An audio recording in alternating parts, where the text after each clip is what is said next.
As we step into beach and pool season, as temperatures rise, it's the perfect time to refresh on water safety. Yeah, WFMY News 2's Giselle Thomas is live at Goldfish Swim School this morning with an expert who can share some tips to keep in mind this summer. Hey, Giselle. Hey, you guys. So do you remember when I told you about the world's largest swim school day? Well, it's at Goldfish Swim School in Greensboro. There's so much going on here today. Now, we're going to talk a little bit about just how that works. We know what's coming up later in June. I'm actually here with Haley Dancer. She's the assistant general manager here. Now, Haley, tell me a little bit about just how that works. Yeah, so we are participating in the world's largest swim lesson.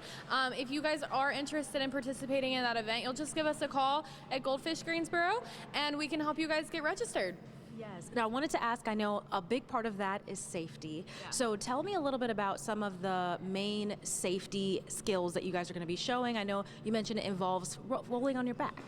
Yeah, so definitely one of the biggest takeaways from lessons is to learn how to get on your back safely. That allows swimmers to get some air. They can call for help if they're out on their back, and then we go over like how to get back to the wall if they do fall into the water. I know right now we're seeing some exercises taking place. What is going on here, and tell me how that adds into the safety of kids that are learning how to swim? Yeah, so right now we just saw Sybil. She was getting across the wall back to a place where she could comfortably sit, and that's a good skill to teach them, so if they do get stuck on the wall, there's some way to hold on and get some help. Something I wanted to ask about, I know there's been some recent changes with the American Academy of Pediatrics when it comes to the age that children should learn how to swim, and you guys are adjusting so to that. So tell me a little bit about those changes and why it's so important. Yeah, so they actually now recommend to get your kids in the water starting at 1.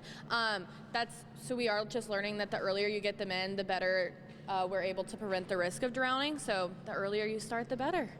And something that we talked about, which is pretty awesome, and it almost plays a part in everything, having a water guardian. Almost simple as adults, if you're going out and about, you want to make sure that you have someone with you to stay safe. Tell me about the importance of having that. Yeah, so definitely at the pool, you're gonna pick a person and say like, hey, you're designated to watch everyone. That just makes sure that someone knows they have that responsibility and it doesn't just fall left undone. And it just gives us a way to know that our kids are staying safe. Just remember, you guys, we are just getting started. In our next half hour, we're going to talk about some of the different floating items that kids can use and some that might seem safe, but they're actually not that safe. So we're going to get a little bit into that coming up.